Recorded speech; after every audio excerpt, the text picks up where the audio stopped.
The world is changing before our eyes. Natural disasters, civil unrest, health emergencies. Events like these have upended our everyday lives at an alarming pace. Now more than ever, we need clarity to follow God's path for His people. Join us as we tackle the hard topics in a fusion of discernment and hope. Welcome to Infusion Forum.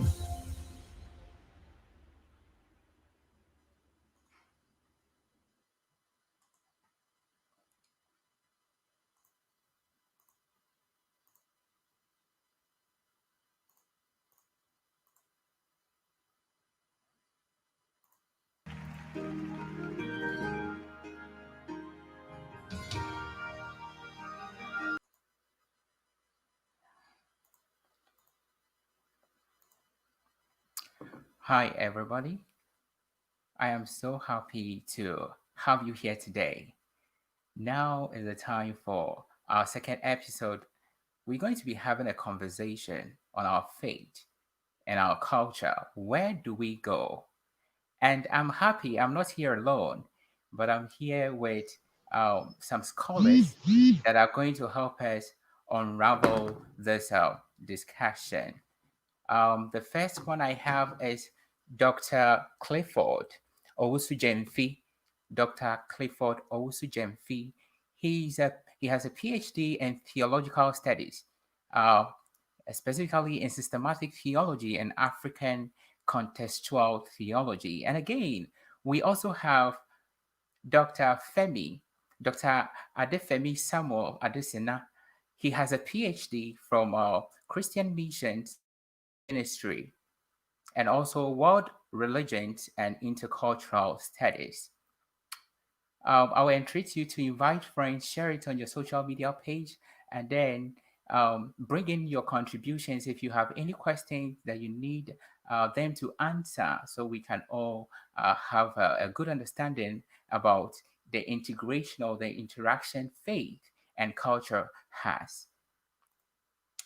The tension between faith and culture may be imagined or actual, yet it's ongoing the daily thought, emotions, and behavioral patterns of individuals in the 21st century. Many schools of thought have emerged from the interplay of faith and culture. Some of these are humanism and anti-humanism, intellectualism and anti-intellectualism, and then we have modern philosophy, higher criticism, and then psychologized Christianity, relativistic Christianity, evangelistic and neo-atheism, moralistic therapeutic deism, and etc. that I cannot mention all of them. And in our infusion forum today, my panelists and I will be discussing the relationship between faith and culture within the dynamics of the 21st century.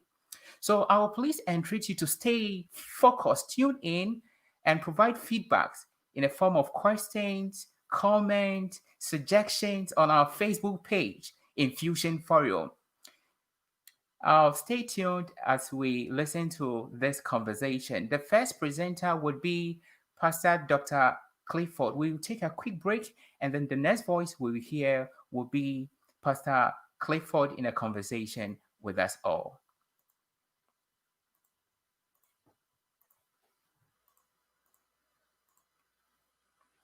All right.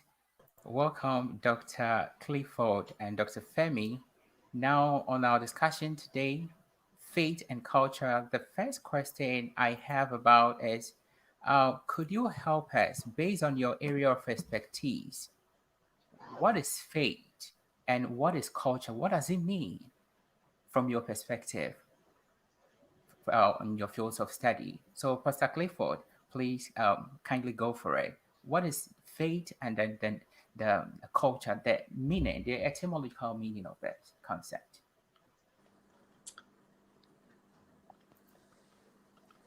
All right, Brother Ibi, I hope you can hear me. Yeah, I can hear you very well. All right, thank you so much. First of all, let me say good evening to Professor Femi We thank you for joining us from Nigeria.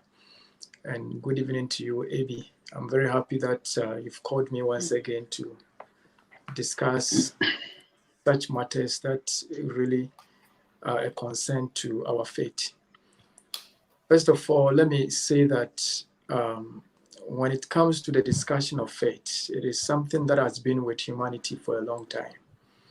And throughout human history, faith and culture have played a key role, a vital role in the way people view the world, the way they view themselves, the way they view their societies. And whether we are talking about arboricultural traditions, that is, those traditions that regarded nature as intrinsically powerful, those ancient religions whereby they venerated everything around them as a result of the natural phenomena, or we are talking about faith in today's advanced human societies whereby our convictions inform and shape the way we think and behave. In whatever aspect we are talking about faith, we can see that faith has always been with us. And it allows us to express our origins. It tells us to find purpose in life. And also, it tells us about our destiny. And in large measure, faith basically inspires our moral convictions. So when we talk of faith, we are dealing with something that has been internalized within us.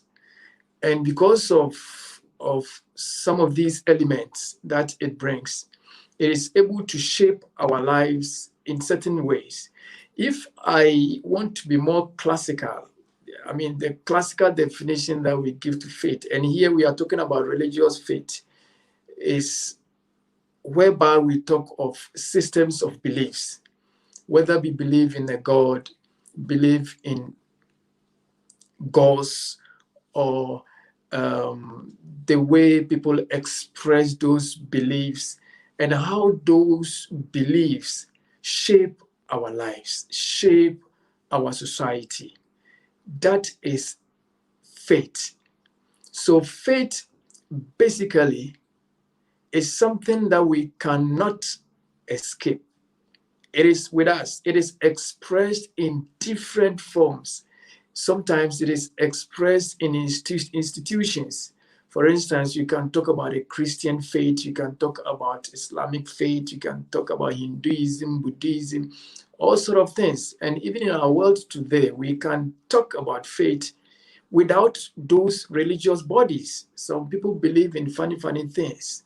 So whatever drives our passion to behave in certain way, to understand the sacredness of life, and to find meaning and purpose in the life here and then, that thing has become faith unto us.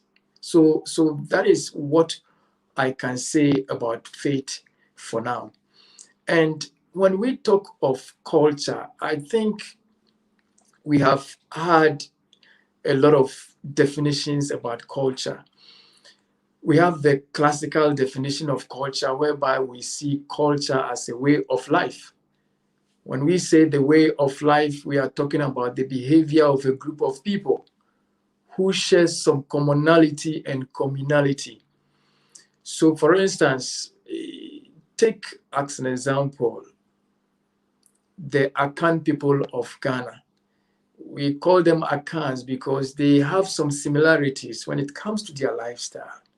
Probably the way the way they dress, the way they understand the world around them, their conception of God, the way they eat, the way they dress, their music, it entails a whole lot of stuff. But if I want to delineate my understanding of culture from the classical understanding, then we can have a more deeper understanding. For instance, the Center for Advanced Research on Language Acquisition, they define culture as the shared patterns of behaviors and interactions, cognitive constructs, and affective understanding that are learned through a process of socialization. That means culture entails a whole lot of things. It is not something one person owns. It is a social something that it is shared. All right. And by sharing in that socialization process, we come to learn more and we transmit it to the next generation. We have other definitions like one Terry Eagleton. He has defined culture as not only what we live by, it is also in great measure what we live for. So we find in this definition the notion of culture as a standard of excellence. It is something that has been impacted onto you and it has shaped your worldview, and you live by it and you live for it. So at the end of the day, you are being judged by the rudiments within this kind of culture. So it means that culture forms part of our aspirations, whether it be success in life or whatever we can think of. It drives us to move forward to achieve a specific destiny. We have so many other definitions, but I think I will leave the rest to Professor Femi to come in. Thank you. All right. Thank you so much, Dr. Clifford, for that kind of clarification. And I would entreat Dr. Femi to also bring from the missiological perspective, what is the understanding or the definition of faith and culture from the missiological perspective, since you have an area of study in the intercultural relation. Good evening, everyone. We thank God for this opportunity to talk about what is important to us, faith and culture. Culture is relevant to all because everyone lives in a particular culture. And like my brother said, when you talk about culture, you are talking about what defines a person, your way of life, what is right or wrong, how you eat, what you eat, the way you dress. It has to do with everything about us, including how to show values, shared values. For example, in a particular culture, respect may be defined or demonstrated in a certain way, whereas in another culture, it may not be so. For example, a young boy or a girl in Yoruba land in Nigeria, the best way to show respect to the elderly one for a young boy is to prostrate before the elder. You are greeting an elder, you don't stand up, you prostrate. Sometimes it is the elder that will tell you, stand up, stand up. When it gets to a woman or a lady, the best way to show respect is to kneel down until they say, get up, get up. With that, respect is understood within a certain context. And that is what culture does. Culture tells you how to do things in acceptable way within a particular culture. I remember as a young pastor in Lagos, where we had a lot of Igbo members. I remember showing respect to my elderly Igbo people and trying to stoop, trying to bow. And no. I'm not God, don't worship me. To me, as a Yoruba man, I was only showing respect, but to them, it is only God you bow to. So that is what culture does. Culture defines what is right or what is wrong. It tells you what is acceptable within a particular context. So culture is about everything. Of course, even your religion is a cultural element. What kind of religion? What are the religious values you share? How do you approach God? All those things are cultural issues. For example, in some culture, you have to bow before God. In some other culture, you can sit down and still pray. And that is what culture does. So culture is about everything that we do. Culture is the way we look at life around us. Now, what about faith? Faith, as my brother already said, has various definitions. But faith is the way we interact with God. Maybe we can simply put it that way. So, how do we understand God? How does God look at us? How do we interact with Him? So, there may come the issue of prayer. You are here on earth. You are talking to somebody you never met, somebody you never saw, but you believe is somewhere and you are talking to him. And you believe he's hearing you and he will do something in response to your prayer. That is faith. It could also be looked at as a body of beliefs. What do you believe? I believe in creation. I believe in Sabbath. I believe in prayer. I believe all those are faith elements, which in a particular context, a certain group of people share. It could even lead you to the fundamental belief of a particular faith community. What do they share? What do they believe? That is faith. So you can talk of faith as your way of interacting with the supernatural. You are interacting with someone you believe is there who can respond to your needs and help you out of your problems. Oftentimes, particularly in African traditional religion and even other faith systems, Asian religions, God responds to people's needs. And that shows why people will always want to seek to meet with God and seek to interact with God in a way acceptable to Him, because He defines what is acceptable, because He is not in your rank, is supernatural, is bigger than us. He brought us into existence. Those are elements of faith. So when we look at the two, how do they interact? The point is, faith helps to build our religion or culture. When faith comes into play, you can look at a religious aspect of your culture. That is an interaction, because look at it. Your culture defines what God does or what He is. Is it a creator? It is your culture that defines the understanding of God as a creator. Is He a father and you are children? How do you understand that? We are all children of God. Yes, but how do we understand that? It is our culture that defines the way we understand who a father is. For example, a father is a protector.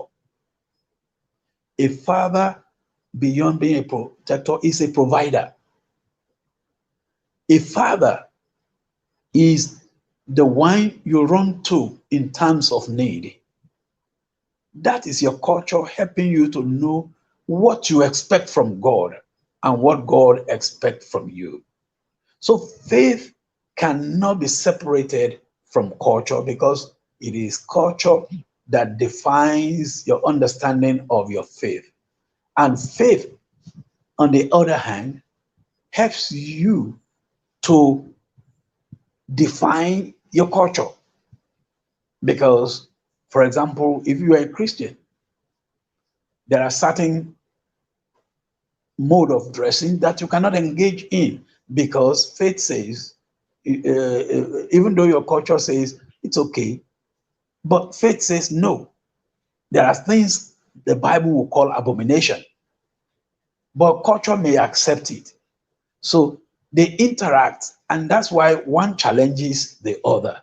So let us look at faith as our understanding of the supernatural and how we relate to the supernatural within our cultural context, in terms of definition, in terms of helping us to understand what we're dealing with in our faith community. I think we can stop at that for now.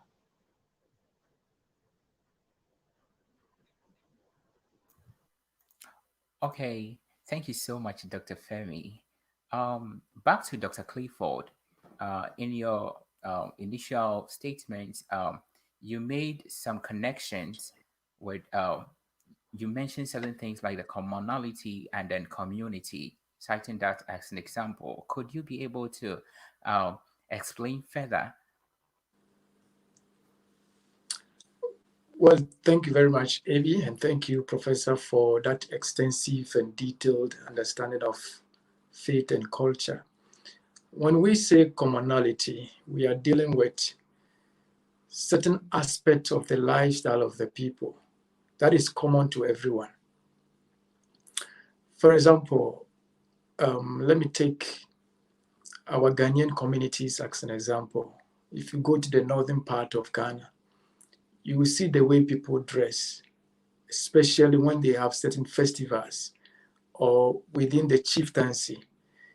It is something that is common to the people, or probably the kind of foods that they eat. You can see that majority of the people, they are found or they are maniac of such alimentations. Let's talk about the Christian faith. You talk of Adventist. The mere fact someone identifies him or herself as an Adventist means that certain doctrines and beliefs have shaped the person's mindset and lifestyle and the way the person perceives the world around him or herself. So you talk of Adventist, and there is an expectation of a lifestyle. For example, a lot of people know that Adventists don't put on earrings. It is something that is common to the majority of Seventh-day Adventists. Many people know that Adventists don't eat pork and other unclean foods. And this is one of our identifying marks. It is common to the majority of the people. If you go outside Adventism, in almost every religious body, we have certain lifestyles, certain ethical way of living that make the people to be unique, or some practices that are unique to this religious body. So that is what I meant by the word commonality. It is something that is shared and a kind of an accepted norm. As a professor said, the society has defined that kind of lifestyle as acceptable. It is right, and we must all do. He was citing an example of a Nigerian girl who bows down to an elderly person. It is accepted as something which is ethically right, or some practices that we understand as morally right. And everybody is not really obliged, but naturally, in that process of socialization, you come to follow that norm. But having said that, we know that in every culture or in every human society, we have people we normally call deviants. We have the accepted norm, but they won't do it. And a lot of people confused the actions of the deviants as a way of life of the entire people. For example, the way some of our Western brothers and sisters view Africa. They view Africa as though it's a village, it's a town, it's one city. So they speak in general terms. Africans are like this. Africans do that. Africans, but Africa is big, a very huge continent, bigger than putting North America, China, and South America together. And we have a lot of complex cultures and societies. Even our traditional religions are not the same. Very, very huge. So from an outsider, if you want to talk about Africa, you need to be very careful about the culture. We don't have one culture as Africans. You may have cultural particularities. That is something that is particular, unique about a group of people within that African continent. And when you find that group of people, you must be careful also to understand what are the accepted norms? What are those things that are commendable within that society? So that you don't mistake the actions of the deviants, people who beat their wives, people who rape, girls, and people who, practice some kind of lawlessness, to be an attitude of that group of people. So in as much as we talk about commonalities, we must also be careful to understand that some people do not go by some of these commonalities. And when I talk about community, as a professor said, a community is a group of people living together. There is some kind of togetherness. There is a kind of communion. When I say communion, there is an interaction. And based on those interactions and dialogues, people understand themselves. People understand themselves. They have common language, they have common practices, and based on that, they can say that this is our community. So when we take ourselves from those classical understandings and we come to our popular cultures today, you can have a group of theologians who may form a community of theologians, people who think through theological understandings and theological terms, those who speak the language of theology. You may have a group of psychologists, who have come together to form a kind of an association. That also can be a community because they shared certain things together. All right. So culture, we can be defined in the classical terms, but at the same time, it is quite complex. It is very vast. And from one person to the other, you can find even more than 10 cultures between just two people. The person may be an African, the person may be a scholar who belongs to a certain group, the person may be that and that and that. So it makes culture to be complex, and it craves our attention. It gives an attitude of being careful the way we communicate to people. We must first of all understand their background, because they've been shaped, their spirituality, their mindset, everything have been shaped by their cultural background. So we must know people a lot. And I love it when our Lord Jesus Christ said that thou shalt not judge, or you shall not judge. Because when you judge, the same judgment shall be imposed upon you, meaning that it is difficult to know people. And therefore, we must have the time, the patience to get to know people better. Other than that, we will speak in general terms and destroy what is really, really culture. Thank you so much. Okay, I have a follow-up question. But before I come to that question to Dr. Clifford, I would want to go back to Dr. Femi. In your presentation, you said you made mention of gave hint of the inseparable relationship between faith and culture. I want to know, could you be able to describe the ideal relationship that ought to exist between these two? Thank you. Okay. Well, Thank you very much. When we talk about the relationship between faith and culture, because faith is connected to a supernatural, that already places faith on higher ground, because the one we are interacting with is not on the same level with us. What does that mean? It means faith is the basic thing, and then culture only helps in the understanding of faith. For example, if God says, "Thou shalt not steal," or let me say, "Thou shalt not commit adultery," we know there are cultures where what we call adultery may not be adultery. I know of a culture in certain part of the world where a man is only the king that has a wife or has wives. No man has a wife. The wife belongs to the community, such that when the husband goes out and he comes in and sees a man's shoe by the door, what the man does is to find another place to go until the man is done with the wife and gone. And it is not a sin. It is not wrong according to that community.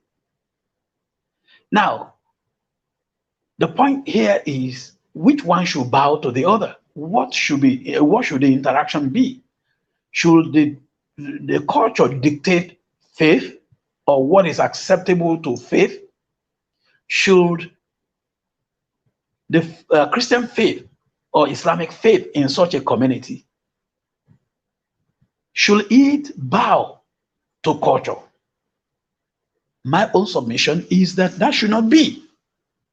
It should not be, because the one we're dealing with in matters of faith is supernatural. He is deemed to be the creator, so he is the creator.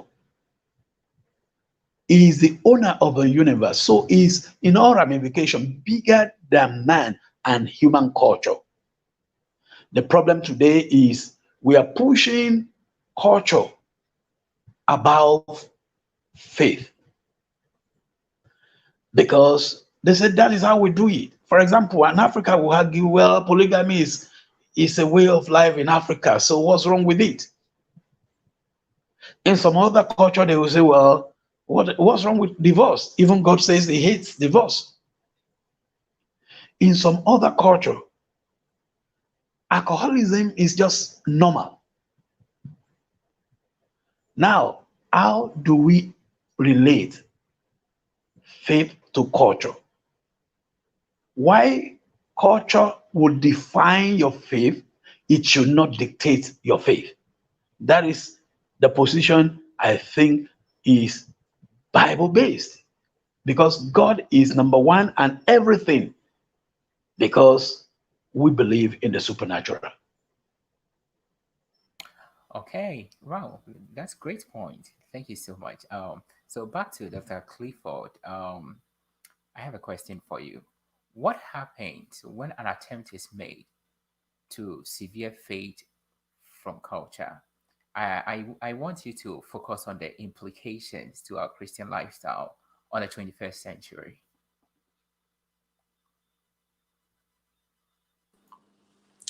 Well, first of all, let me say that I think Doctor has given us details as to how faith should have some kind of, we should be very careful with culture, not to confound culture with faith.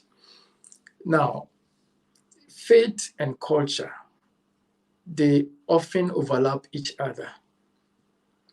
And most of the time, we have a lot of people who confuse one with the other, okay? Sometimes we don't know whether you are talking of culture or you are talking of faith and that. But there is this Professor Christopher Dawson. I mean, he was a historian of religion and culture. And he wrote this book entitled Religion and Culture.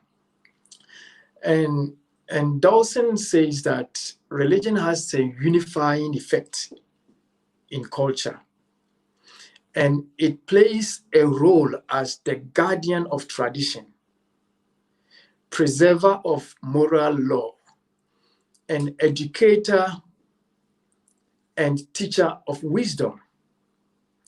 So what he is trying to say is that there is a place for faith. That is, it gives the people some kind of moral conviction to check their lifestyle, whether they are going wayward or they are moving on the right path. And when it comes to impacting education, like ethical lifestyle, moral lifestyle, or whatever, whether it be wisdom or whatever it is the religion that imposes those kind of things. So he maintains that religion actually, or faith, is the one that holds society in its fixed cultural patterns. So faith seeks to give meaning to the culture. And it is faith that expresses the death of the cultural lifestyle. So whether the culture is good or bad, it is the faith within that culture that tells us about some of these things. Now, let me give a typical example. Without faith in culture, then the culture becomes secular. That is why we normally say secular societies. That means it is devoid of faith. All right. But faith in itself, it has some kind of inherent dynamic force that influences people's way of life. So culture in itself is somehow intertwined with faith. If you take faith out of it, it becomes quite difficult. And it doesn't mean that culture and faith are the same. For instance, if you call yourself an Adventist, you have a way of life. You don't put on earrings, you don't eat this and that. That is a culture. I'm not saying Christian faith should be seen as a culture, but I'm talking about a way of life. And that way of life was detected by the faith, that Adventist faith that you have received. And this is not exclusive to only Adventists. I'm talking about all faith groups. It is their belief system that has shaped the lifestyle of the adherents. Now, when you take that faith out, you don't have, let me use Adventism as an example because we are Adventist and probably is the best way I can talk. When you take the aspect of faith, which has to do with the belief system, the doctrines, out of Adventism, then you don't have Adventism. Anybody can live their life the way they want it. And when we say, are you an Adventist? Then people become suspicious. So faith imposes a kind of lifestyle. Now, let me give you a typical example. When you enter into a society, and that society, people regard their leaders as deities, as gods. Those people are bound to render a qualitative allegiance to the king because the king is God. So the way they treat the kingship and even the successors are going to be different because that doctrine, that faith that the leader or the king is God has imposed a certain lifestyle about their attitude towards kingship, towards the way they treat one another. Or for instance, if you have a God or a society whereby the God requires cleanliness, you must be clean I hate filth, it is going to affect the lifestyle of the adherents of that people. So I always tell people, if you enter every society, the environment will tell you the spirituality of the people. If you enter a society whereby people are defecating anyhow, or people don't regard life as sacred, it tells you their spirituality. What faith is animating these people? So, what we believe is very important. How we believe it is very important. And how we practice it defines the way we live our lives. In fact, we have certain parts of our world whereby faith it has a strong dynamic force, especially when it comes to naming ceremonies, when it comes to festivals, when it comes to marriages, funerals, puberty rite, farming, and many other things. You can see element of faith in it. Even when you come to the West, in Western societies, whereby by and large it is becoming atheistic or more secular, still people regard the Bible as a standard of morality. And they use the Bible to swear in their presidents and their prime ministers and their political leaders, telling us that faith is still important in our societies. So when we take faith out of our societies, we are going into secularism. And I think this is something that began maybe way back in the 16th centuries. It began very small and it became quite huge in the 18th and the 19th centuries. Okay, you talk of the Reformation, whereby the Protestants, in order to be more careful that Christianity does not become a political power, they distance themselves from state affairs. So they say separation of faith and state. And that was the beginning point of putting a dichotomy between faith and society or culture. And we know in the 19th centuries, it became quite huge, a huge thing as a result of the Enlightenment. People began to question religion. People began to question the church. People started becoming more humanistic. And by the time we got to the 19th century, we are talking about evolution. And then we came to the 20th century, whereby postmodernism has taken evolution to the next step. And now in our universities, we don't talk about God. So you can see by and by, we are trying to put a line between faith and culture. But in reality, faith and culture has always gone together, even right from the Bible, in the economy of salvation, in the project of God. When God took the Israelites, even before I talk to the Israelites, in ancient, the ancient people, it is always kinship and priesthood. So we have a king, we have a priest. And in the Bible, we find similar trend, whereby we have a king, we have a prophet. And it has always been working together. So it is very, very dangerous to separate faith from the way we live our lives. All right, thank you so much. I have another question. My question is, Dr. Desena, in his discussion, he said that about faith indicating to culture, or culture dictating to, faith dictating to culture and culture dictating to faith. I mean, in your view, can you give examples about the state and consequence thereof? Can anybody help with that? Dr. Clifford, you can. Oh, okay, wait. Okay. But Dr. Femi is here. Yeah.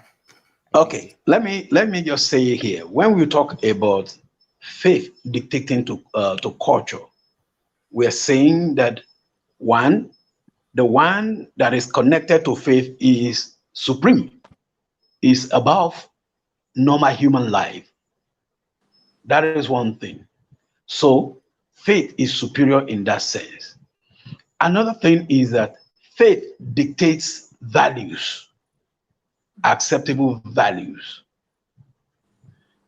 In every culture, whether Islamic society, Hindu society, Christian society, the values preached or taught by religion dictates what is right or wrong in the society. So you look at that, you begin to see why faith should be supreme or superior, why it should dictate. But there are other instances where culture dictates. For example, culture dictates meaning. Culture dictates meaning. When you talk about God, in Africa, for example, the first thing that comes to mind is he is mighty, he is powerful. And because of that, anything that deals with power is attributed to God. And because it's attributed to God, it helps for people to respect the powerful God. Most people don't know why Pentecostalism grows wide or is still growing wild in Africa. It is because it is connected with the natural concept of God as a power broker, as a powerful being. Unlike the mainline churches that sees God from the perspective of values, where doctrine matters, where you appeal to the intelligence of humans, to Africans largely in their various traditional culture and traditional religion, it is clear that your God must be powerful. If he's not powerful, then it's not a God that you should accept or worship or bow to or at least surrender to. Now, when the traditional Western missionaries came to Africa and presented God as a teacher of values, one who tells you what is good, what is bad, what is acceptable, what is not acceptable, God became theoretical in the minds of Africans. And because of that, yes, they go to church to learn, but they go out of the church to the shrines and other powerhouses to seek power. And that is where we talk of issues of dual allegiance or multiple allegiance. Because the Christianity that the missionaries of old brought did not emphasize power. And the natural African understanding of God is power. That is what defines God in African mind. So when you look at that, the problem you have will be that, missionaries saw God as the value teachers who teaches what is good, what is right, but it makes God a theoretical being. So if you are ministering to Africa, the first thing you need to know is, how do they understand God? How then can we approach that God? For example, if you look at names given to God in various African languages, it has to show is being mighty, being creator, being owner, being king, and all the rest of it. So, but look at the modern culture, the postmodern culture. When you look at it, God is someone who assists the devotees. So the first question in the mind of the modern religionist, whether Christianity, Hinduism, and all the rest, is what is a need for me? You are teaching values. You are saying it's a powerful God, but what can I make from it? So if you don't approach religion from that perspective, the modern mind, the young ones, people in age, I mean, maybe 12 to 30, the first thing that comes to their mind is, okay, what can I gain from it? If you want me to come to church, if you want me to sing in church, if you want me to pay tithe and offering, what am I going to gain? Meanwhile, the cultures that projected values sees religion as a refiner, something that refines you and makes you better. Those who see God as a power broker, mighty one, they see a protector in God. So what we are saying here is your culture will help you to understand your religion, but religion is seen as the teacher of values. And that was what I was talking about there. Good point. Thank you so much. I think that really helps. I don't know if Dr. Clifford is willing to add up something, but but that notwithstanding, I still have a follow-up question to your initial comments you made. And there's the question: what makes an organization or individuals emphasize faith over culture, or culture over faith, the otherwise? All right. Doctor mentioned something which needs to be enlarged because it is very, very important. He made mention of double standards or dual allegiance, whereby we find Christians who adhere to the teachings of Christ, but at the same time, their past, or let's say the African traditional religion, still holds them. And that is the reason why talking about faith and culture is very, very important.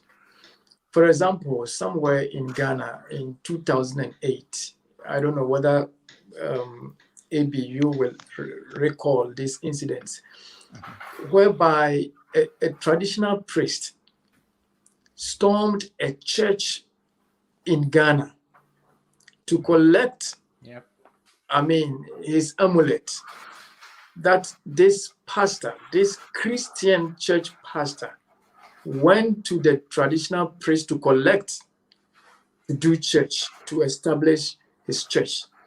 And the church was flourishing, and this guy was not coming back to the traditional priest to even say thank you.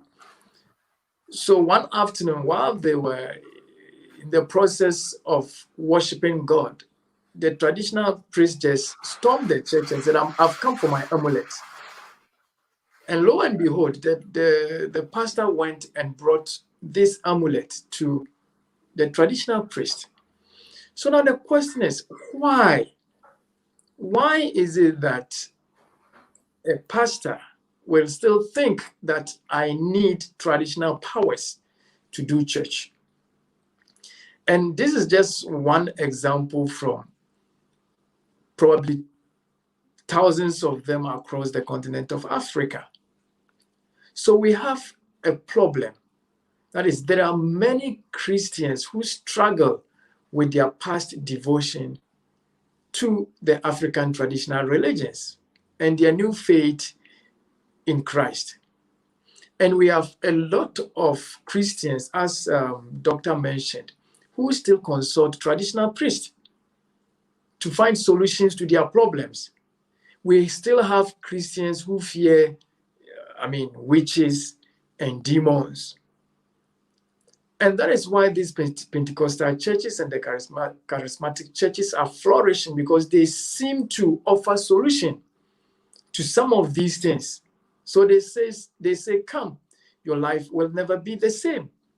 And that is why they emphasize this kind of pneumatological dynamics, that power, that African conception of religion, which is based on power, the spirit, they emphasize it and people trunk into their churches. So it is one problem. Now, talking about faith detecting or imposing on culture or vice versa, it is very common. Once you accept a particular faith or doctrine, definitely it is going to change your lifestyle. For instance, Christianity has had an extensive impact on most of our cultures in Africa. For example, before, some kings used to pour libations and that, but now most of them, they don't do it. What do? They rather pray. Okay, meaning that Christianity has imposed certain lifestyle, even in the way we practice our kinship. Talk of our names. I think Doctor hinted us on that. They give you the name of Peter, they give you the name of George, Albert, and all that. These are names from the West. They are Christian names from the West. It has taken away our traditional understanding and conception of naming our children. And even from our own culture, the names we give to people. For instance, they call you Kwame because you were born on Saturday. And they call God Kwame because they believe his day is Saturday, the God of Saturday. So we have some kind of profound and deep theological meanings behind the names given unto us. And those meanings are from the African traditional religion. So once you are given that name, it becomes part of you. And it shapes your mindset, the way you do your things, the way you practice your faith. So we need to always emphasize that kind of idea that faith can really have a strong impact upon us. And now, the reason why majority of people emphasize faith over culture is that people fear culture. In fact, a lot of people do not understand that even before faith can have a substance within a particular group of people, you need the culture. For instance, take the Western missionaries when they arrived in Africa. How do you speak with someone if you don't speak their language? How are they going to communicate the gospel if you don't understand the people and their lifestyle? So you need a culture. You need to learn their language. And one of the things they did, which was a huge step for the spread of Christianity, not only in Africa, but around the world, was translating the Bible into indigenous languages. Meaning that the Bible needed the culture, its language, in order to communicate to the people. And once the Bible is translated into the languages of the people, right there, culture is facilitating the spread of the gospel. So culture is not against faith, basically. And the faith is also not against the culture. But there is always a dialogue, what we normally call in theological studies contextualization. There should be a dialogue. What does faith need from the culture? And what can the culture also offer to help faith in order to propagate the gospel? So there must always be this kind of interaction. Without proper interaction, you are going to impose your faith on the people, and you are going to destroy their rich cultural heritage, or their culture is going to overcome your faith. And in our past history, we have had some of these mistakes from the Westerners when they branded our African traditional religion as a doomed religion. There is no spark of inspiration in it.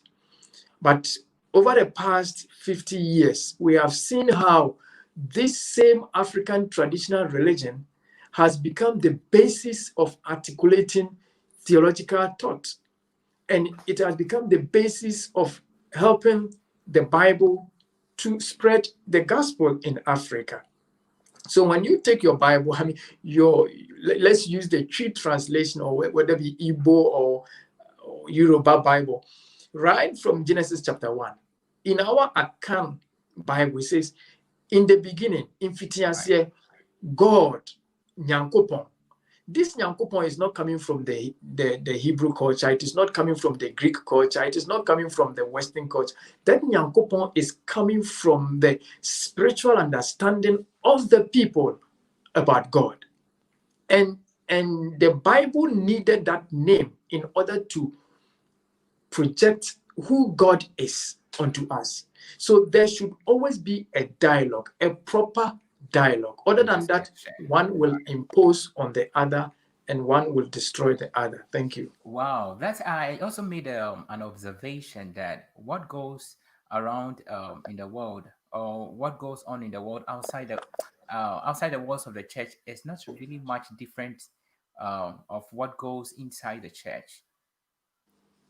What I'm trying to mean is that the thoughts, the attitudes, the perceptions, the convictions, the values, the lifestyle of those inside the church are rapidly growing indistinguishable from the thoughts, attitudes, and perceptions of the lifestyle outside the church. So I also think that the church of this century, 21st century, we need to recapture the understanding that Jesus was a great teacher who taught both spiritual truth, spiritual discipline, by word and by example, by reflection and by acting, by talking the talk and walking the walk. So he taught his followers that all that he commanded us and gave us that great commission. So we need to emulate the example that Jesus lived as a church during the integration of both faith and culture. But after that, I also have a final question that I would want to ask. The question But is, before AB, you come in, you just made a very good point about Jesus Christ. If you look at his teaching, it was not after the methodology of the religious leaders. Jesus was using simple illustrations that were coming from the very culture that he was born into. Talk of the parable of the 10 virgins. In fact, even though Jesus is giving us details about the kingdom of God, he is also projecting how the culture was. People who went to meet the bridegroom in the night carrying lamps. And Jesus is telling us that those days you need oil in that lamp. Today we use electricity. Okay. The parable of the sower. Jesus was trying to tell us how farming was done. I mean, he used the elements of the culture that he was born in to carry out profound messages about the kingdom of God. And that is exactly what culture does. It helps us to communicate aright to the heart of the people so that they can understand what we are talking about. Okay. yep, go for it. Okay. Maybe I should also add that culture actually provides the background to the genuine understanding of theology. For example, when you talk about Jesus as a sinless one, that is a concept that could be easily understood by some cultures because they have something that provides that basis. For example, there's a god in Yoruba culture who was seen as a sinless one. So the devotees must wear white. As a matter of fact, Oh, unfortunately, I think his line dropped. But as we're waiting for him, I also want to make a point that, uh, following the conversation we just had, that the church needs to design programs that would bring kind of intersections of both faith and culture to help members to grow in their faith, and also engage them in the understanding that the culture, and it affects the how do you call it, the culture of the outside world positively. In other words, I think the church needs to think biblically and Christianly during this kind of integration. I think Dr. Femi is here, so we go for him. Uh, yeah. Okay, I didn't catch the earlier part of your submission, but maybe I should conclude the thought I was bringing across before I went off. Now, I was saying that if in every culture, there are things that you can explore to grant understanding to your theology. For example, if you talk of God as creator, in cultures, for example, in Yoruba culture, God is called Olorun. That is the one who owns the heavens. Wow. Now, if a missionary explains God from the perspective of the one who created and who owns heaven, the people, the Yoruba people, will resonate more with that kind of theology because it tallies with what is already embedded in their culture.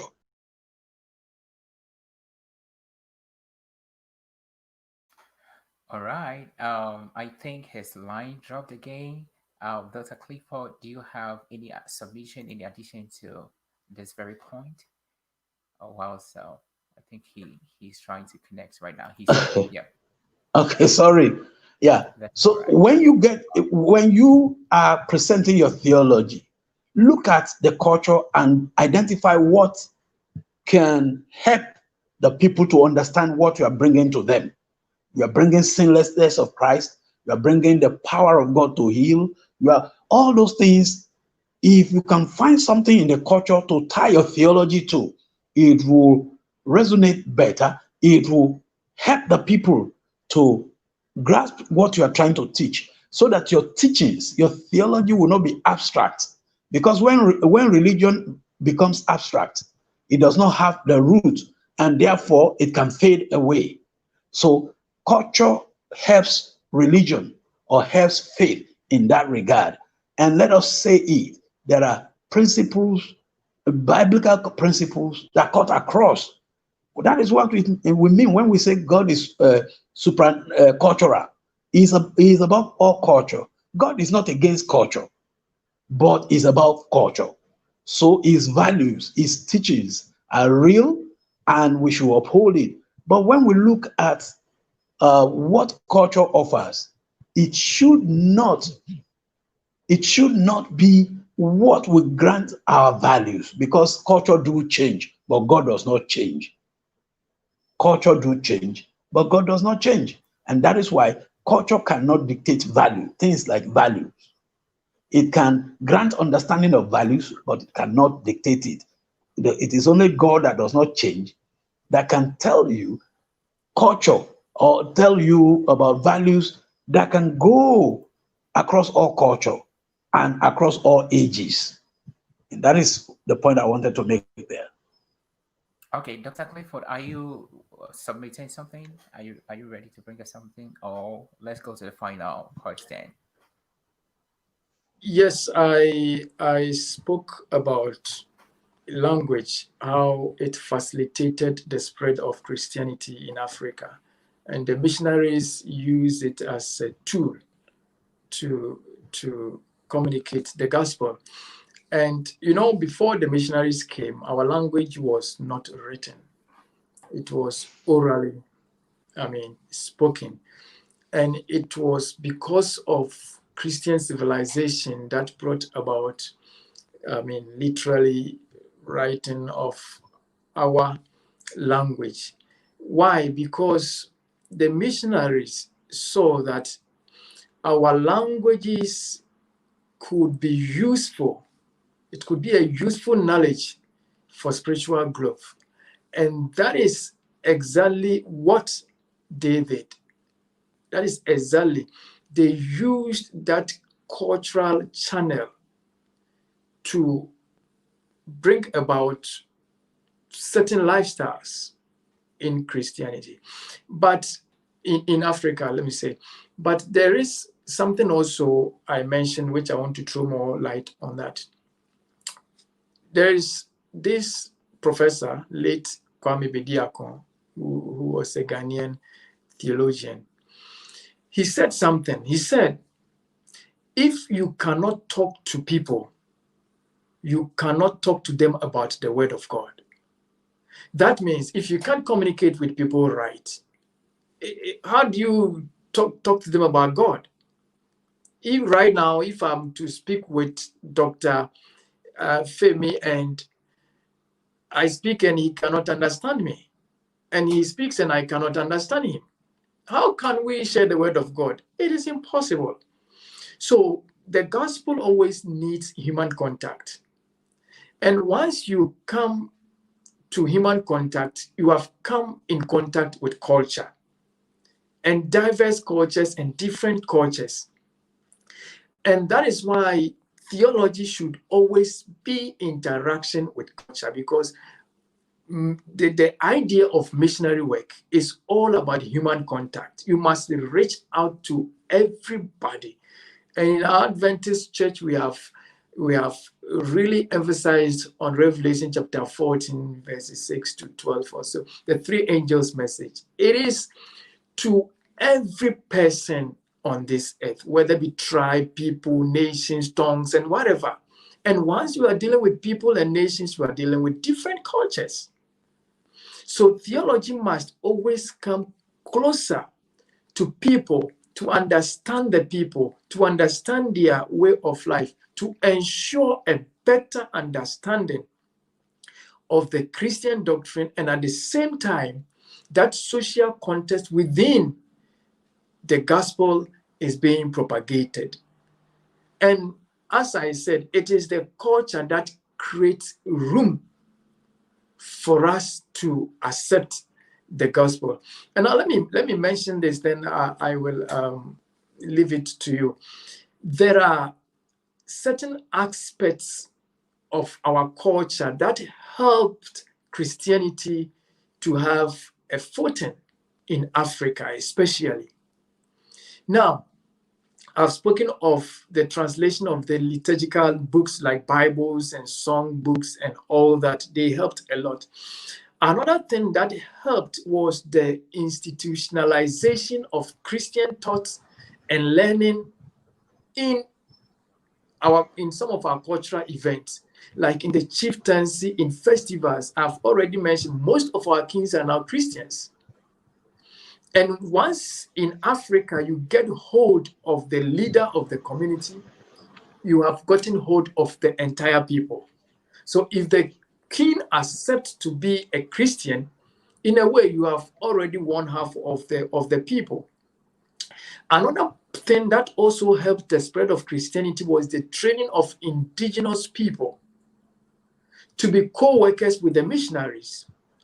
And once you educate an indigenous person, he understands the people, he knows them, he's one of them, and he knows how to communicate the message to his own people.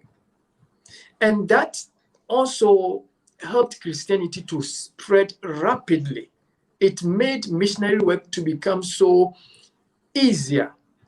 And most of the work that we have done in Africa in terms of missionary work and in Christianity is because of some of these local or indigenous Bible workers, because they know how to communicate it. And when we were growing in the church, we listened to some of our pastors who never even went to a theological school. Some of the elders, they could not even read their Bibles, but how they used the culture to communicate, it was quite an amazing. Let me just say this last two, and then I pause here. There is also something we call the Africanization policy, whereby some of the missionaries thought that, no, we should leave the work to Africans.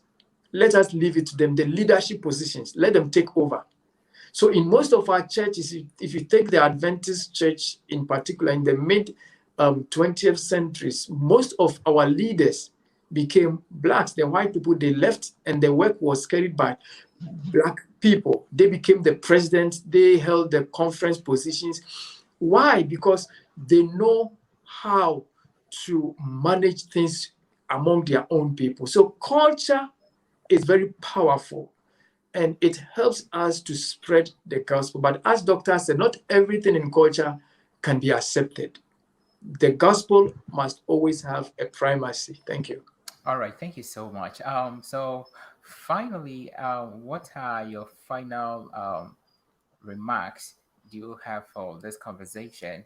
I also have a last question, but maybe you can infuse that into your final remarks. What should be done differently? What are some of the useful approaches that towards integrating faith and culture? And then when answering that, I would want you to give your final remarks. Thank you. Okay. Well, one of the things that we need to understand is that religion is better understood when it is taught in the native language. And I think that is crucial. Unfortunately, that is fading away in Africa. We are no longer teaching religion. We didn't start with it. At a point, we got to it. Now we're going off it again. For example, most of the churches now, you preach in English and translate to the local language. At that point, some things are lost. So it is going to be more effective if we learn to present faith in the native language. As I also said, look for what is within the context and use it for propagation of the gospel. If you know a thing in culture, for example, amongst the Ghanaians, particularly the Akans, I think they say Memeneda, that's the name of the God of the I am. When the Bible says I am, they now talk about God as the Sabbath as I am's day, the day of the I am. There's a tie there. Like I said, Olorun, the one who owns heaven, there's a tie there. You can look for things like that, and there is going to be better understanding. So let us give the role of explanation, role of meaning to culture, rather than giving the role of theology to culture. Let the Bible do the theology, but let culture give meaning to our theology. Let it grant understanding. That makes it better. But when you say, okay, the culture teaches homosexuality, and then, yeah, what do we do? That is the current culture. It's why can't we accept it? That is moving religion away from its prime position. So I would say, again, let's find something within the culture. Again, let culture give meaning. Let it give understanding. And then religion will remain what it is. It will take its rightful position. It is culture that changes. Religion should not change because God does not change. And this the Bible is clear that God does not change. So that's why to change faith, to change theology, to change doctrines because of culture will only take away from religion rather than give to religion.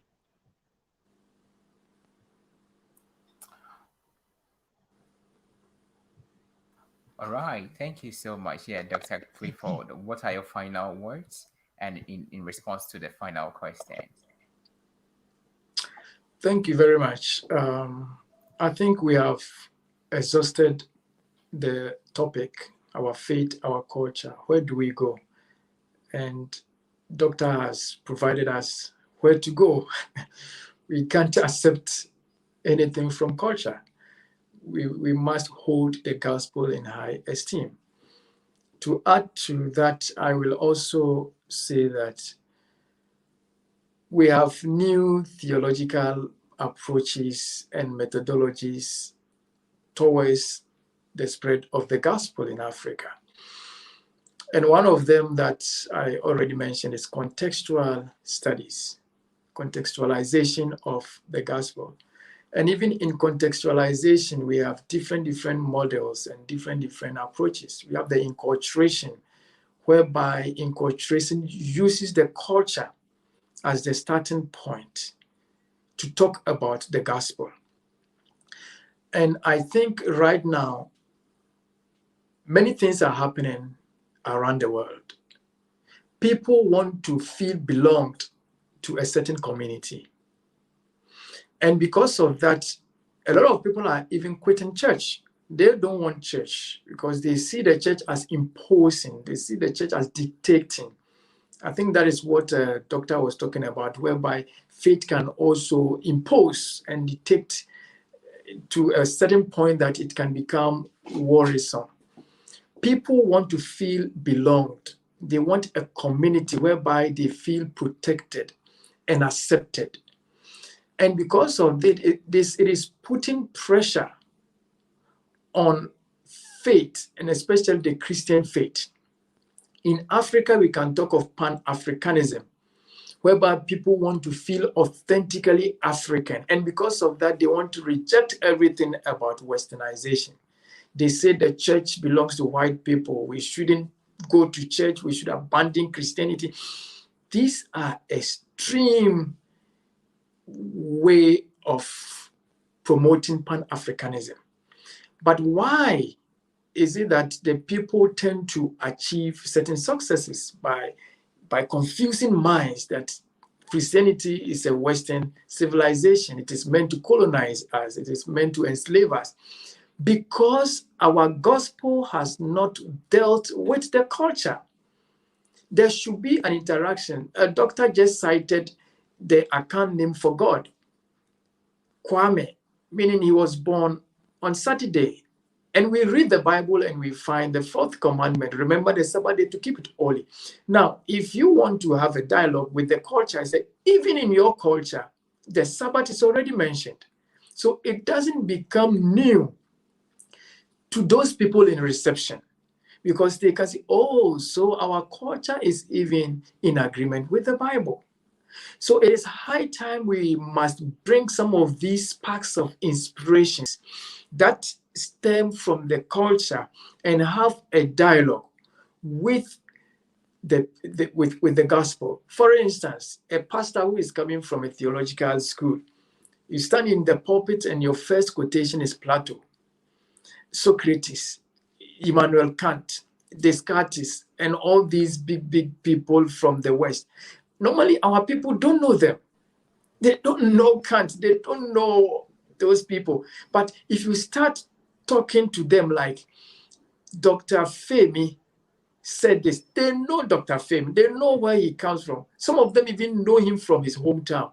So it arouses their interest. They want to hear more.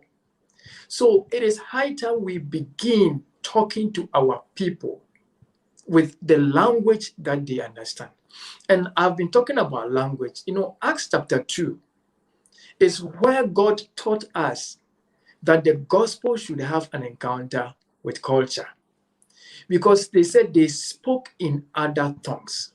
And all the people who were gathered said, we are from Ethiopia. Why is it that we hear them speaking in our own language that we were born in?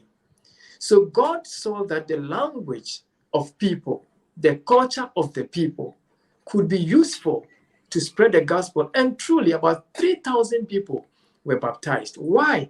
Because they heard the word of God in their own language. So we must be serious with contextual theology. In our universities, in our theological institutions, we must start teaching the people about the things we hold dear that can help us to achieve successes in missionary work. So this is a call to a second wave of missionary work, a re-evangelization that takes our culture and hold it in high esteem. Our names are beautiful. The way we dress are beautiful. Our foods are beautiful. We should use this and impress it upon our people. Now, a lot of people in Africa, they want to feel authentically African. They want to be called, I am an African Christian. Not a kind of Christian which has some Western ideas and Western civilizations in it. Having said that, let me give a caution. We are not saying that we can't take anything outside Africa. That is not what we are talking about. Anything that is good from the West that can help us to achieve maximum spirituality, we must embrace it. Some of the hymns that our Westerners have written, they are so inspired, so uplifting, that we must integrate them into our own worship experience. And one thing about Christianity is it does not put barriers between people. That because this is a Christianity within this culture, so it shouldn't cross to the other. No. Jesus came with a global mission. And that global mission is to reach out to every person on this earth with the good news. So whatever is good from other people's realities and cultures, we must embrace it. But we shouldn't think that one person's culture is more inspired than other people. That is when people began to speak against Christianity. So for my final words, what I would say is, we have been talking about faith and culture right from our infancy. When we went to junior high school, we learned about culture is a way of life. We studied about religions. And now it's high time we inculcate this faith and culture into missionary activities. We must deal with it. We shouldn't just talk about faith, culture. No, we must ask the question, how do we bring faith and culture together to communicate the gospel? When we go to the villages to do evangelism, what are the images that we project? Are we projecting faces that they are not familiar with? In fact, let me share this. Many years back, I went to a certain village to organize evangelistic meeting. And when I got there, some of these PowerPoints, they are sent by, it is written and voice of prophecy and that. So when the moment we arrived there, we took photos of the people, their marketplaces, when they were coming from far, those places, and we used them as the PowerPoint. And the moment we projected and the people saw it, they were so happy. They start talking to themselves. We saw your photo. The people are showing that. And the following night, the place was packed. Why? Because they have seen themselves on the screen. And now they think that you are talking about something that really relates to them. So we must take faith and culture seriously.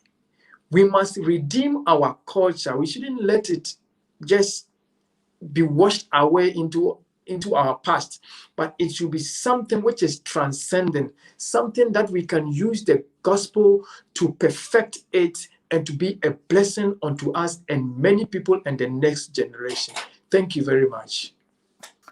All right. Thank you so much, Dr. Clifford. I think from an extract that I had from this conversation by Dr. Clifford, he says that of all the approaches to contextualization, none surpasses the basic principle that religion is better expressed in recipient language. And also, Dr. Femi Adesina also cites that religion will be what it's meant to be when it preserved in local churches. I strongly believe that Christian pastors, church leaders, could use this conversation and this presentation presented by these Christian scholars to equip church members to think Christianly and biblically about everyday intersection of both faith and culture. And we'll have um, a very good clarification for members to understand. Again, I also believe that those struggling with this conversation, this topic, intersections and where it should meet would also find this material or this presentation useful. May the Lord richly bless you for listening. Unfortunately, there are no questions on our live streams. So if you have any further questions, visit our email address infusionforuminfo@gmail.com. You can also find us equally on YouTube as Infusion Forum and also on Facebook as Infusion Forum. Thank you so much. Hope to see you next week. God bless you. Thank you. Thank you so much. And Professor God Febe, bless. God bless you. Please extend our Thank greetings you. to our Nigerian brethren for us. Thank you. God bless you. God I bless appreciate you. it. Thank you. God bless.